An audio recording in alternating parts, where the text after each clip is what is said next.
ಇದಾದ ಬಳಿಕ supreme court ಕೇಳಿದಂಥ ಪ್ರಶ್ನೆ, ಸರಿ ಈ ಕೊಲೆಗೆ ಈ ಕೃತ್ಯಕ್ಕೆ ಪ್ರತ್ಯಕ್ಷದರ್ಶಿಗಳು ಯಾರಾದರೂ ಇದ್ದಾರಾ, ಈ ಪ್ರಕರಣದಲ್ಲಿ ಸಾಕ್ಷಿಗಳಿದ್ದಾರಾ, ಐ ವಿಟ್ನೆಸ್ ಇದ್ದಾರಾ ಅನ್ನೋದು.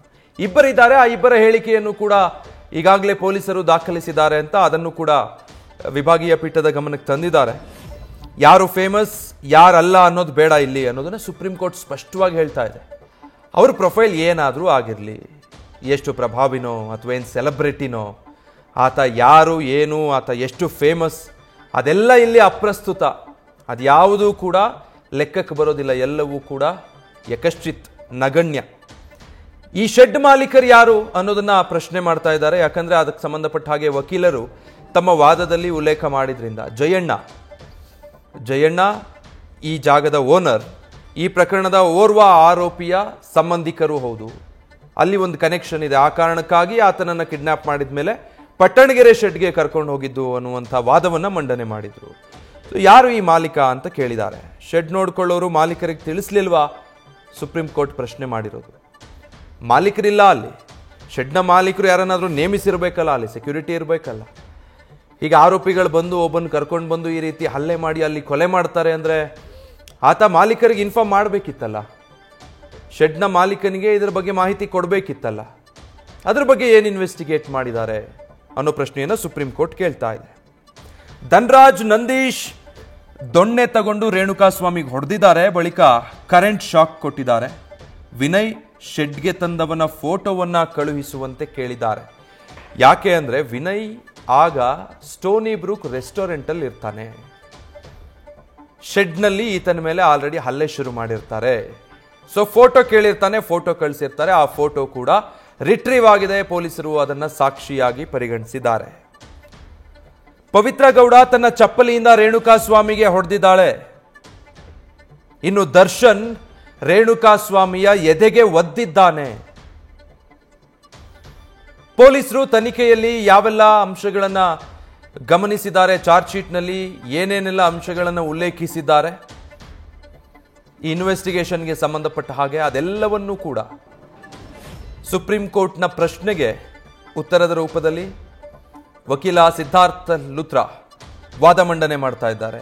ಯಾವ್ಯಾವ ಆರೋಪಿಗಳ ಪಾತ್ರ ಏನು, ಈ ಧನ್ರಾಜು ನಂದೀಶ್ ಯಾವ ರೀತಿ ಹಲ್ಲೆ ಮಾಡಿದ್ದಾರೆ, ಹೇಗೆ ರೇಣುಕಾಸ್ವಾಮಿಗೆ ಕರೆಂಟ್ ಶಾಕ್ ಕೊಟ್ಟು ಚಿತ್ರ ಹಿಂಸೆ ನೀಡಲಾಯಿತು, ಈ ಥರ ಮಾಡಿದ್ದು ಯಾರು, ಮತ್ತೆ ರೇಣುಕಾಸ್ವಾಮಿಯನ್ನ ಅಲ್ಲಿ ಬಹಳ ಭೀಕರವಾಗಿ ಹಲ್ಲೆಗೊಳಗಾಗಿಸಿರುವಂಥ ಫೋಟೋ ಇದೆ, ಅದನ್ನು ವಿನಯ್ಗೆ ಕಳುಹಿಸಲಾಗಿತ್ತು. ಆ ಫೋಟೋ ಲಭ್ಯ ಆಗಿದೆ. ವಿನಯ್ ಆಗ ಅಷ್ಟು ಆತನದ್ದೇ ಸ್ಟೋನಿ ಬ್ರೂಕ್ ರೆಸಾರ್ಟ್ನಲ್ಲಿ ಇರ್ತಾನೆ. ನಟ ದರ್ಶನ್ ಮತ್ತೆ ಇನ್ನೂ ಕೆಲವರು ಆ ಸಂದರ್ಭದಲ್ಲಿ ಅಲ್ಲಿರ್ತಾರೆ. ಅದಾದ ಬಳಿಕ ಅಲ್ಲಿಂದ ಎದ್ದು ಹೊರಟು ಪಟ್ಟಣಗೆರೆ ಶೆಡ್ಗೆ ಬರ್ತಾರೆ. ಬಂದವರೇ ಆ ಸಂದರ್ಭದಲ್ಲಿ ಪವಿತ್ರ ಗೌಡ ಕೂಡ ಈ ಆರೋಪಿಗಳ ಜೊತೆಗಿರ್ತಾರೆ. ನಟ ದರ್ಶನ್, ಪವಿತ್ರ ಗೌಡ ಎಲ್ಲರೂ ಸೇರಿ ರೇಣುಕಾಸ್ವಾಮಿಯ ಮೇಲೆ ಅಮಾನವೀಯವಾಗಿ ಹಲ್ಲೆ ನಡೆಸ್ತಾರೆ. ಪವಿತ್ರ ಗೌಡ ಚಪ್ಪಲಿಯಿಂದ ರೇಣುಕಾಸ್ವಾಮಿ ಮೇಲೆ ಹಲ್ಲೆ ಮಾಡಿರ್ತಾರೆ. ಇನ್ನು ದರ್ಶನ್ ರೇಣುಕಾಸ್ವಾಮಿಯ ಎದೆಗೆ ಒದ್ದಿದ್ದಾರೆ. ಇವರ ಪಾತ್ರ ಇದೆಲ್ಲ ಇದೆ. ಹೇಗೆ ಕನೆಕ್ಟ್ ಆಗ್ತಾರೆ ಇವರಿಬ್ಬರು ಅಂತ ಕೇಳಿದ್ರಲ್ಲ, ಅದಕ್ಕೆ ಸಂಬಂಧಪಟ್ಟ ಹಾಗೆ ಸಮಗ್ರವಾಗಿ ತನಿಖೆಯಲ್ಲಿ ಏನೇನೆಲ್ಲ ಬೆಳಕಿಗೆ ಬಂದಿದೆ, ಅದಕ್ಕೆ ಪೂರಕವಾಗಿ ಪೊಲೀಸರು ಯಾವ ಸಾಕ್ಷಿಗಳನ್ನು ಕಲೆ ಹಾಕಿದ್ದಾರೆ, ಹೇಗೆ ಟ್ರ್ಯಾಕ್ ಮಾಡಿದ್ದು ಈ ಆರೋಪಿಗಳನ್ನು. ಒಂದು ಮೃತದೇಹ ಸಿಕ್ಕಿದ್ರಿಂದ ಶುರುವಾಗುತ್ತೆ, 17 ಆರೋಪಿಗಳನ್ನು ಅರೆಸ್ಟ್ ಮಾಡಲಾಗುತ್ತೆ. ಹೇಗಾಯ್ತು ಈ ಟ್ರ್ಯಾಕಿಂಗ್ ಅನ್ನೋದರ ಸಂಪೂರ್ಣ ಡೀಟೇಲ್ಸ್.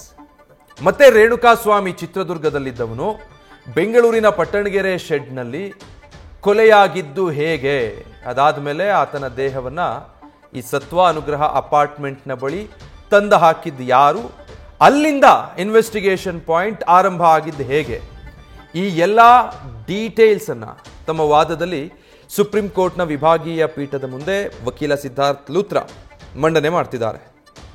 ಇನ್ನು ಸೆಕ್ಷನ್ 164 ಹೇಳಿಕೆ ಇದೆ ಈ ಕೇಸ್ನಲ್ಲಿ. 164 ಸ್ಟೇಟ್ಮೆಂಟ್ ರೆಕಾರ್ಡ್ ಆಗಿದೆ. ಕಿರಣ್ ಅಂತ ಆತ ಪ್ರತ್ಯಕ್ಷದರ್ಶಿ ಆಗಿರ್ತಾನೆ. ಆತನ ಹೇಳಿಕೆ ಅದು ಕೂಡ 164 ಸ್ಟೇಟ್ಮೆಂಟ್ ಅನ್ನ ರೆಕಾರ್ಡ್ ಮಾಡಿಸಲಾಗಿದೆ. ಈ ಘಟನೆ ನಡೆದ 7 ದಿನದಲ್ಲಿ ಈತನ 164 ಸ್ಟೇಟ್ಮೆಂಟ್ ಅನ್ನು ದಾಖಲಿಸಲಾಗುತ್ತೆ. ವಿನಯ್ ನಿರಂತರವಾಗಿ ಶೆಡ್ಗೆ ಭೇಟಿ ನೀಡ್ತಾ ಇದ್ದ ಅನ್ನೋದಕ್ಕೆ ಸಾಕ್ಷಿಗಳಿದೆ. ಈ ಶೆಡ್ನಲ್ಲಿ ಕ್ರಾಂತಿ ಸಿನಿಮಾದ ಶೂಟಿಂಗ್ ಕೂಡ ಮಾಡಿದ್ರಂತೆ. ವಕೀಲ ಸಿದ್ಧಾರ್ಥ್ ಲೂಥ್ರಾ ಹೇಳ್ತಾ ಇರೋದು. ಅಂದ್ರೆ ಆರೋಪಿಗಳಿಗೆ ಮೊದಲೇ ಪರಿಚಯ ಇದ್ದಂತಹ ಗೊತ್ತಿದ್ದಂತಹ ಜಾಗ ಇದು. ಕ್ರಾಂತಿ ಸಿನಿಮಾದ ಶೂಟಿಂಗ್ ನಡೆದಿತ್ತು ಈ ಶೆಡ್ ಅಲ್ಲಿ ಅಂತ ಹೇಳ್ತಿದ್ದಾರೆ. ಕ್ರಾಂತಿ ಅಗೈನ್ ನಟ ದರ್ಶನ್ ಅಭಿನಯದ ಸಿನಿಮಾ, ಆ ಸಿನಿಮಾದ ಶೂಟಿಂಗ್ ಕೂಡ ಇಲ್ಲಿ ನಡೆದಿತ್ತು. ಇದೇ ಸ್ಥಳದಲ್ಲಿ ಕೃತ್ಯ ಆಗಿದೆ. ಮತ್ತೊಂದು ಕಡೆ ಆ ವಿನಯ್ ಎಂಬಾತ ಯಾರಿದ್ದ ಫೋಟೋಗಳನ್ನು ಕಳಿಸ್ಕೊಂಡಿದ್ದ ರೇಣುಕಾಸ್ವಾಮಿದು, ಆತ ಮೇಲಿಂದ ಮೇಲೆ ಈ ಶೆಡ್ಗೆ ಭೇಟಿ ಕೊಟ್ಟಿದ್ದಾನೆ. ಅದಕ್ಕೆ ಸಾಕ್ಷಿಗಳಿದ್ದಾವೆ. ಆ ಎಲ್ಲ ಸಾಕ್ಷಿಗಳನ್ನ ಪೊಲೀಸರು ಕಲೆ ಹಾಕಿದ್ದಾರೆ. ಈ ಕೊಲೆ ಕೇಸಲ್ಲಿ ಪುನೀತ್, ಕಿರಣ್ ಎಂಬ ಇಬ್ಬರು ಪ್ರತ್ಯಕ್ಷದರ್ಶಿಗಳಿದ್ದಾರೆ.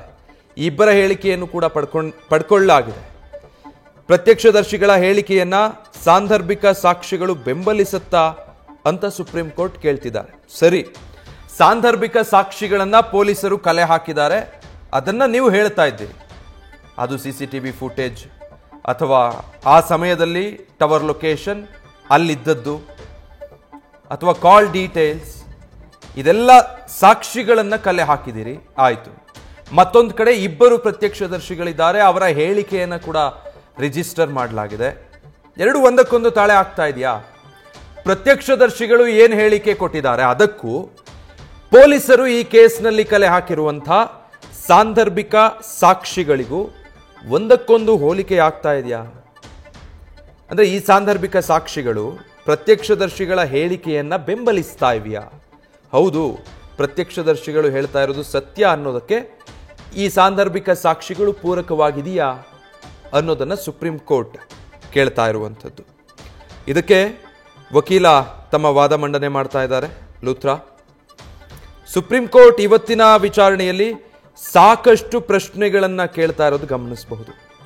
ಫೋರೆನ್ಸಿಕ್ ರಿಪೋರ್ಟ್ ಅನ್ನ ಸುಪ್ರೀಂ ಕೋರ್ಟ್ಗೆ ವಕೀಲ ಸಿದ್ಧಾರ್ಥ್ ಲೂಥ್ರಾ ಸಲ್ಲಿಸಿದ್ದಾರೆ. ಈ ವೆಹಿಕಲ್ನೆಲ್ಲ ಶೆಡ್ನಲ್ಲಿ ಪಾರ್ಕ್ ಮಾಡಲಾಗಿತ್ತು ಅನ್ನೋದಕ್ಕೆ ಫೋರೆನ್ಸಿಕ್ ಸಾಕ್ಷ್ಯ ಇದೆ. ಸಾಂದರ್ಭಿಕ ಸಾಕ್ಷ್ಯ ಪ್ರತ್ಯಕ್ಷದರ್ಶಿಗಳ ಹೇಳಿಕೆಗೆ ಹೋಲಿಕೆ ಆಗತ್ತಾ, ಅದು ಬೆಂಬಲಿಸತ್ತಾ, ಎರಡು ಒಂದೇ ರೀತಿಯಾದಂತಹ ಆರೋಪಿಗಳತ್ತ ಬೆರಳು ಮಾಡಿ ತೋರ್ತಾ ಇದೆಯಾ ಅನ್ನೋದನ್ನ ಸುಪ್ರೀಂ ಕೋರ್ಟ್ ಕೇಳಿರೋದ್ರಿಂದ ಈ ಫೋರೆನ್ಸಿಕ್ ರಿಪೋರ್ಟ್ ಅನ್ನ ಈಗ ವಿಭಾಗೀಯ ಪೀಠದ ಮುಂದೆ ಸಿದ್ಧಾರ್ಥ್ ಲೂಥ್ರಾ ಮಂಡಿಸಿದ್ದಾರೆ. ಏನ್ ಫೋರೆನ್ಸಿಕ್ ರಿಪೋರ್ಟ್ ಇದು? ಯಾವ ವೆಹಿಕಲ್ನ CCTV ಫುಟೇಜ್ ಸಿಕ್ಕಿದೆ, ಯಾವ ವೆಹಿಕಲ್ನಲ್ಲಿ ಈ ಬಿಳಿ ಬಣ್ಣದ ಸ್ಕಾರ್ಪಿಯೋ ಅಂತ ಹೇಳಲಾಗುತ್ತೆ, ಆ ವಾಹನದಲ್ಲಿ ರೇಣುಕಾಸ್ವಾಮಿಯ ಮೃತದೇಹವನ್ನ ಪಟ್ಟಣಗೆರೆ ಶೆಡ್ನಿಂದ ಈ ಸತ್ವ ಅನುಗ್ರಹ ಅಪಾರ್ಟ್ಮೆಂಟ್ನ ಬಳಿ ತಂದು ಹಾಕಿ ಹೋಗಲಾಗಿರುತ್ತೆ. ಆ ವಾಹನ ಈ ಪಟ್ಟಣಗೆರೆ ಶೆಡ್ನಲ್ಲಿ ಪಾರ್ಕ್ ಆಗಿತ್ತು ಅನ್ನೋದಕ್ಕೆ ಫೋರೆನ್ಸಿಕ್ ರಿಪೋರ್ಟ್ಗಳಿದಾವೆ. ಈ ಸಾಂದರ್ಭಿಕ ಸಾಕ್ಷಿ ಅದನ್ನ ದೃಢೀಕರಿಸುತ್ತೆ ಅನ್ನುವಂಥದ್ದನ್ನ ವಕೀಲ ಸಿದ್ಧಾರ್ಥ್ ಲೂಥ್ರಾ ಹೇಳ್ತಾ ಇದ್ದಾರೆ. ಇದು ಸಾಂದರ್ಭಿಕ ಸಾಕ್ಷಿಗಳು ಹೇಗೆ ಪೂರಕವಾಗಿದೆ ಅನ್ನೋದಕ್ಕೆ ಅವರು ಕೊಡ್ತಾ ಇರುವಂತಹ ಉತ್ತರ. ಪ್ರತ್ಯಕ್ಷದರ್ಶಿಗಳ ಹೇಳಿಕೆಯನ್ನ ನಂಬಬಹುದೇ ಇಲ್ಲವೇ ಅನ್ನೋದನ್ನ ವಿಚಾರಣಾ ಕೋರ್ಟ್ ನಿರ್ಧಾರ ಮಾಡಲಿ ಅಂತ ಸುಪ್ರೀಂ ಕೋರ್ಟ್ ಅಭಿಪ್ರಾಯ ವ್ಯಕ್ತಪಡಿಸ್ತಾ ಇದೆ. ಇಬ್ಬರು ಪ್ರತ್ಯಕ್ಷದರ್ಶಿಗಳಿದ್ದಾರೆ, ಅವರ ಹೇಳಿಕೆಗಳನ್ನು ತಗೊಂಡಿದ್ದೀರಾ, ಅದಕ್ಕೆ ಈಗ ಸಾಂದರ್ಭಿಕ ಸಾಕ್ಷಿಗಳು ಬೆಂಬಲಿಸ್ತಾ ಇದೆಯಾ ಅನ್ನೋ ನಿಟ್ಟಿನಲ್ಲಿ ಪ್ರಶ್ನೆ ಮಾಡಿದ್ದು ಸುಪ್ರೀಂ ಕೋರ್ಟ್. ಈಗ ಈ ಪ್ರತ್ಯಕ್ಷದರ್ಶಿಗಳ ಹೇಳಿಕೆಯನ್ನ ನಂಬಬಹುದಾ? ಪ್ರತ್ಯಕ್ಷದರ್ಶಿಗಳಿದ್ದಾರೆ, ಇಬ್ಬರು ಹೇಳಿದ್ದಾರೆ, ನಾವು ನೋಡಿದ್ದೀವಿ, ಹೀಗೀಗಾಯ್ತು, ಹೀಗೀಗೆ ಹಿಂಸಿಸಿದ್ರು, ಇವರಿದ್ರು ಈ ಸಂದರ್ಭದಲ್ಲಿ ಅನ್ನೋದನ್ನ ಇಬ್ಬರು ಪ್ರತ್ಯಕ್ಷದರ್ಶಿಗಳು ಹೇಳಿದಾರಲ್ಲ, ಅದನ್ನ ನಂಬಬಹುದಾ ಇಲ್ವಾ? ಅದಕ್ಕೆ ಸಂಬಂಧಪಟ್ಟ ಹಾಗೆ ವಿಚಾರಣೆ ಆಗಬೇಕು. ಅದನ್ನ ವಿಚಾರಣಾ ಕೋರ್ಟ್ ನಿರ್ಧಾರ ಮಾಡಲಿ ಅಂತ ಹೇಳಿ ಸುಪ್ರೀಂ ಕೋರ್ಟ್ ಹೇಳ್ತಾ ಇದೆ. ಬಹಳ ಕುತೂಹಲಕಾರಿಯಾಗಿ ವಾದ ಮುಂದುವರಿತಾ ಇರೋದನ್ನ ಗಮನಿಸ್ತಾ ಇದ್ದೀವಿ. ಮತ್ತೆ ಸುಪ್ರೀಂ ಕೋರ್ಟ್ನ ಈ ವಿಭಾಗೀಯ ಪೀಠ ಸಾಕಷ್ಟು ಪ್ರಶ್ನೆಗಳನ್ನ ಎತ್ತಿ ಉತ್ತರಗಳನ್ನ ಪಡೆದುಕೊಳ್ತಾ ಇರೋದನ್ನ ಗಮನಿಸ್ತಾ ಇದ್ದೀವಿ. ಈ ಪ್ರಕರಣದಲ್ಲಿ ಸಮಂತ ಹೇಳಿಕೆಯನ್ನ ಕೂಡ ವಕೀಲ ಸಿದ್ಧಾರ್ಥ್ ಲೂಥ್ರಾ ಗಮನಿಸಬೇಕು ಅನ್ನುವಂಥ ವಿಚಾರ. ಅಂದ್ರೆ ಈ ಪ್ರತ್ಯಕ್ಷದರ್ಶಿಗಳ ಹೇಳಿಕೆ ಏನಿದೆ ಅದನ್ನ ವಿಚಾರಣಾ ಕೋರ್ಟ್ ಅದನ್ನ ನಂಬಬೇಕಾ ಬೇಡವಾ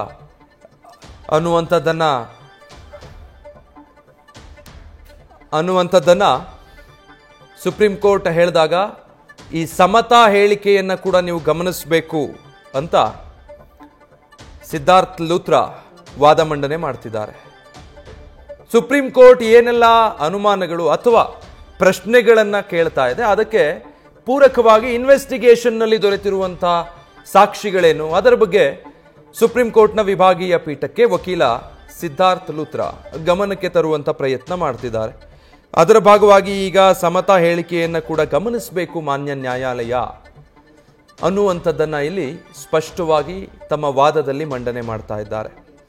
ಪ್ರತ್ಯಕ್ಷದರ್ಶಿಗಳ ಹೇಳಿಕೆಗಳಿಗೆ ಸಂಬಂಧಪಟ್ಟ ಹಾಗೆ ಅಂದ್ರೆ ಅದರ ಸತ್ಯಾಸತ್ಯತೆ ಏನು ಅನ್ನೋದು, ಏವನೇಟು ಆರೋಪಿಗಳನ್ನ ಇಲ್ಲಿ ಹೇಗೆ ಕನೆಕ್ಟ್ ಮಾಡಿದಿರಿ, ಈ ಪ್ರಕರಣಕ್ಕೆ ಯಾರಾದರೂ ಪ್ರತ್ಯಕ್ಷದರ್ಶಿ ಸಾಕ್ಷಿಗಳಿದ್ದಾರಾ, ಆ ಪ್ರತ್ಯಕ್ಷದರ್ಶಿಗಳು ಹೇಳ್ತಾ ಇರೋದಕ್ಕೆ ನೀವು ಕಲೆ ಹಾಕಿರುವಂಥ ಸಾಂದರ್ಭಿಕ ಸಾಕ್ಷಿಗಳು ಹೋಲಿಕೆ ಆಗ್ತಾ ಇದೆಯಾ, ಎಲ್ಲವೂ ಒಂದಕ್ಕೊಂದು ತಾಳೆ ಆಗ್ತಾ ಇದೆಯಾ, ಈ ರೀತಿಯಾಗಿ ಸುಪ್ರೀಂ ಕೋರ್ಟ್ ಒಂದಷ್ಟು ಕ್ರಾಸ್ ಕ್ವೆಶ್ಚನ್ ಮಾಡಿ ವಕೀಲರಿಂದ ಉತ್ತರ ಪಡೆದುಕೊಳ್ತಾ ಇರೋದು. ಸೊ ಅದಕ್ಕೆ ಎಲ್ಲ ಹಂತಗಳಲ್ಲೂ ಕೂಡ ವಕೀಲ ಸಿದ್ಧಾರ್ಥ್ ಲೂಥ್ರಾ ತಮ್ಮ ಬಳಿ ಇರುವಂಥ ಸಾಕ್ಷಿಗಳನ್ನ ಕೋರ್ಟ್ನ ಮುಂದೆ ಇಟ್ಟು ವಾದ ಮಂಡನೆ ಮಾಡ್ತಿದ್ದಾರೆ.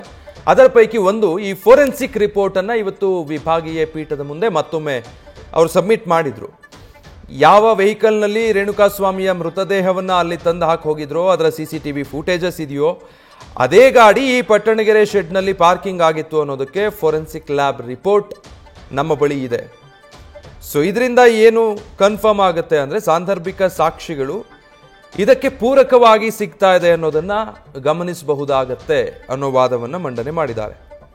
ತಮಗೆ ಅಶ್ಲೀಲ ಮೆಸೇಜ್ ಕಳಿಸ್ತಿದ್ದವನನ್ನ ಬೆಂಗಳೂರಿಗೆ ಕರೆತರಲಾಗಿದೆ ಅಂತ ಪವಿತ್ರ ಗೌಡ ನನಗೆ ಹೇಳಿದ್ಲು ಅಂತ ಈ ಸಮತಾ ಹೇಳಿರ್ತಾರೆ. ಸಮತಾ ಸ್ಟೇಟ್ಮೆಂಟ್ ಅದು. ಸೊ ಆ ಸಮತಾ ಸ್ಟೇಟ್ಮೆಂಟ್ ಅನ್ನ ನೀವು ಗಮನಿಸಬೇಕು. ಪ್ರತ್ಯಕ್ಷದರ್ಶಿಗಳು ಹೇಳ್ತಾ ಇರೋದು ಅದು ಸತ್ಯನ ಇಲ್ವಾ ಅನ್ನೋದನ್ನ ವಿಚಾರಣಾ ಕೋರ್ಟ್ ತೀರ್ಮಾನ ಮಾಡಲಿ ಅಂತ ಸುಪ್ರೀಂ ಕೋರ್ಟ್ ಹೇಳಿದ್ದಕ್ಕೆ ಅದಕ್ಕೂ ಮೀರಿ ಇನ್ನು ಯಾವೆಲ್ಲ ಹೇಳಿಕೆಗಳಿದಾವೆ, ಅದು ಏನನ್ನ ಸೂಚಿಸ್ತಾ ಇದೆ ಅದನ್ನ ನ್ಯಾಯಾಲಯದ ಗಮನಕ್ಕೆ ತರ್ತಿದ್ದಾರೆ. ಅದರ ಪೈಕಿ ಒಂದು ಈ ಸಮತಾ ಕೊಟ್ಟಂತ ಸ್ಟೇಟ್ಮೆಂಟ್, ತನಗೆ ಅಶ್ಲೀಲ ಮೆಸೇಜ್ ಕಳಿಸ್ತಾ ಇದ್ದವನನ್ನ ಬೆಂಗಳೂರಿಗೆ ಕರ್ಕೊಂಡು ಬಂದಿದ್ದಾರೆ ಅಂತ ಪವಿತ್ರ ಗೌಡ ನನಗೆ ಹೇಳಿದ್ಲು ಅಂತ ಈ ಸಮತಾ ಸ್ಟೇಟ್ಮೆಂಟ್ ಕೊಟ್ಟಿದ್ದಾರೆ.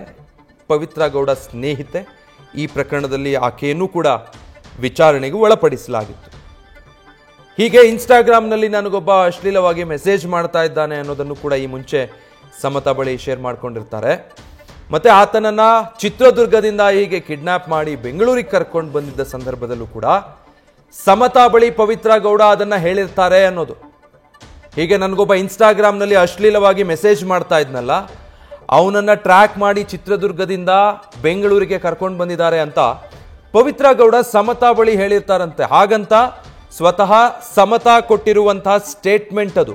ಇದನ್ನು ಗಮನಿಸಬೇಕು ಅನ್ನುವಂಥ ವಾದವನ್ನ ಸಿದ್ಧಾರ್ಥ್ ಲೂಥ್ರಾ ಮಂಡನೆ ಮಾಡ್ತಿದ್ದಾರೆ.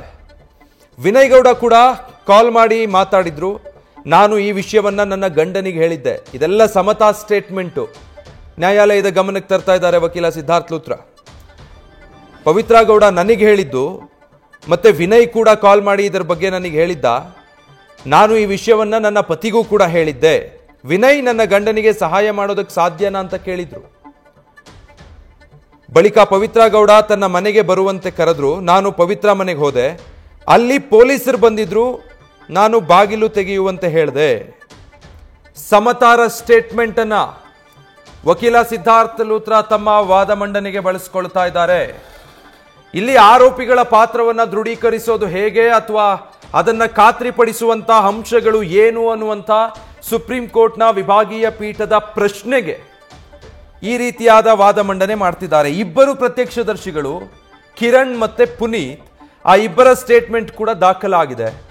ಆದರೆ ಅವರು ಹೇಳಿದ್ದು ಸತ್ಯಾಸತ್ಯತೆ ಎಷ್ಟಿದೆ ಅದಕ್ಕೆ ಸಂಬಂಧಪಟ್ಟ ಹಾಗೆ ವಿಚಾರಣಾ ಕೋರ್ಟ್ ಅದನ್ನ ನಿರ್ಧರಿಸಲಿ ಅನ್ನೋದನ್ನ ಸುಪ್ರೀಂ ಕೋರ್ಟ್ ಹೇಳಿದೆ. ಹಾಗಿದ್ರೆ ಬೇರೆ ಪೂರಕವಾದಂತಹ ಸಾಕ್ಷಿಗಳ ಮೂಲಕ ಆರೋಪಿಗಳನ್ನ ಈ ಪ್ರಕರಣದಲ್ಲಿ ಟ್ರೇಸ್ ಔಟ್ ಮಾಡಿದ್ದು ಹೇಗೆ ಅನ್ನುವಂಥದ್ದನ್ನ ಈಗ ಸಿದ್ಧಾರ್ಥ್ ಲೂಥ್ರಾ ವಾದ ಮಂಡನೆ ಮಾಡ್ತಾ ಇರೋದು.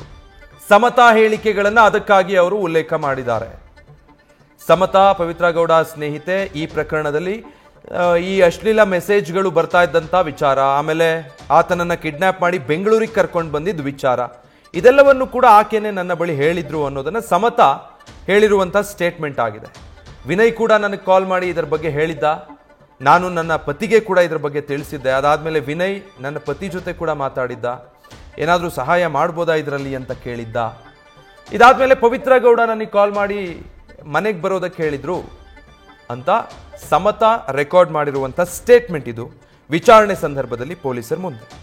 ಸೊ ಈ ಅಂಶಗಳನ್ನು ಪರಿಗಣನೆಗೆ ತಗೊಂಡಾಗ A1 ಹೇಗೆ ಕನೆಕ್ಟ್ ಆಗ್ತಾರೆ, ಅದಕ್ಕೆ ಏನು ಸಾಕ್ಷಿಗಳಿದೆ, ಪ್ರತ್ಯಕ್ಷದರ್ಶಿಗಳನ್ನು ಹೊರತುಪಡಿಸಿಯೂ ಸಾಂದರ್ಭಿಕ ಸಾಕ್ಷಿಗಳ ಜೊತೆಗೆ ಇನ್ನು ಯಾವ ಸಾಕ್ಷಿದಾರರ ಹೇಳಿಕೆಗಳು ಇಲ್ಲಿ ಈ ಆರೋಪಿಗಳ ಪಾತ್ರವನ್ನ ಖಾತ್ರಿಪಡಿಸ್ತಾ ಇದೆ ಅನ್ನೋ ಆಯಾಮದಲ್ಲಿ ವಕೀಲ ಸಿದ್ಧಾರ್ಥ್ ಲೂತ್ರಾ ಈಗ ವಾದ ಮಂಡನೆ ಮಾಡ್ತಾ ಇರೋದು. ವಿನಯ್ ಯಾಕೆ ತನ್ನ ಫೋನ್ನಿಂದ ರೇಣುಕಾಸ್ವಾಮಿಗೆ ಹೊಡೆಯುವಂಥ ಫೋಟೋ ತಗೊಂಡ, ಸುಪ್ರೀಂ ಕೋರ್ಟ್ ಪ್ರಶ್ನೆ ಮಾಡ್ತಾ ಇರೋದು. ಫೋಟೋಗಳು ಲಭ್ಯ ಆಗಿದೆ ಅನ್ನೋದನ್ನ ಈಗಾಗಲೇ ಸಿದ್ಧಾರ್ಥ್ ಲೂತ್ರಾ ವಾದ ಮಂಡನೆ ಮಾಡೋ ಸಂದರ್ಭದಲ್ಲಿ ಹೇಳಿದ್ರು, ಏನೆಲ್ಲ ಸಾಕ್ಷಿಗಳು ಸಿಕ್ಕಿದೆ ಈ ಆರೋಪಿಗಳನ್ನು ಅರೆಸ್ಟ್ ಮಾಡೋದಕ್ಕೆ ಅಂತ.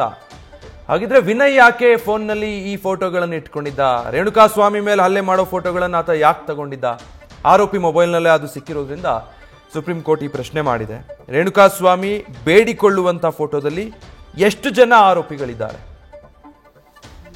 ಯಾವೆಲ್ಲ ಫೋಟೋಗಳು ಅಥವಾ ವಿಡಿಯೋ ಸಾಕ್ಷಿ ಲಭ್ಯವಾಗಿದೆ ಆರೋಪಿಗಳ ಮೊಬೈಲ್ನಲ್ಲಿ ಅಂತ ಸಿದ್ಧಾರ್ಥ್ ಲೂತ್ರಾ ನ್ಯಾಯಾಧೀಶರ ಗಮನಕ್ಕೆ ತಂದ್ರೋ ಅದಕ್ಕೆ ಸಂಬಂಧಪಟ್ಟ ಹಾಗೆ ಸುಪ್ರೀಂ ಕೋರ್ಟ್ನ ದ್ವಿಸದಸ್ಯ ಪೀಠ ಕೇಳ್ತಾ ಇರುವಂಥ ಪ್ರಶ್ನೆ, ಆರೋಪಿ ವಿನಯ್ ತನ್ನ ಮೊಬೈಲ್ನಲ್ಲಿ ಯಾಕೆ ಈ ಫೋಟೋಗಳನ್ನು ತಗೊಂಡ, ರೇಣುಕಾಸ್ವಾಮಿ ಮೇಲೆ ಹಲ್ಲೆ ನಡೆಸ್ತಾ ಇದ್ದಂಥ ಫೋಟೋಗಳನ್ನು ತನ್ನ ಫೋನ್ನಲ್ಲಿ ಯಾಕೆ ತಗೊಂಡ, ಆ ಫೋಟೋಗಳು ಸಿಕ್ಕಿದೆಯಲ್ಲ ಆ ಫೋಟೋಗಳಲ್ಲಿ ಎಷ್ಟು ಜನ ಆರೋಪಿಗಳಿದ್ದಾರೆ, ಯಾವೆಲ್ಲ ಆರೋಪಿಗಳು ಆ ಫೋಟೋದಲ್ಲಿ ಇದ್ದಾರೆ ಅನ್ನುವಂಥ ಪ್ರಶ್ನೆಯನ್ನು ಕೇಳಿದ್ದಾರೆ. ಯಾವುದಾದ್ರೂ ಫೋಟೋದಲ್ಲಿ A2 ದರ್ಶನ್ ಬೇರೆ ಆರೋಪಿಗಳ ಜೊತೆ ಇರುವಂಥ ಫೋಟೋ ಇದೆಯಾ, ದರ್ಶನ್ರ ವಿಚಾರಕ್ಕೆ ಬಂದಿದ್ದಾರೆ. A2 ಆರೋಪಿ ಪ್ರಕರಣದಲ್ಲಿ ದರ್ಶನ್. ಸೊ ದರ್ಶನ್ ಮತ್ತೆ ಪವಿತ್ರ ಗೌಡರನ್ನ ಹೇಗೆ ಕನೆಕ್ಟ್ ಮಾಡ್ತೀರಾ ಅನ್ನೋದು ಮೊದಲಿಗೆ ಸುಪ್ರೀಂ ಕೋರ್ಟ್ನ ವಿಭಾಗೀಯ ಪೀಠ ಕೇಳಿದಂಥ ಪ್ರಶ್ನೆ. ಅದರಲ್ಲಿ ಪವಿತ್ರ ಗೌಡ ಸಮತಾ ಜೊತೆ ಮಾತಾಡಿದಂಥ ಮಾತುಗಳು, ಸಮತಾ ನೀಡಿರುವಂತಹ ಹೇಳಿಕೆಗಳನ್ನ ಉಲ್ಲೇಖಿಸಿದ್ರು. ನ್ಯೂಸ್ ಫಸ್ಟ್ ನಿರ್ಭೀತಿಯಿಂದ ನಿಮ್ಮ ಪರವಾಗಿ.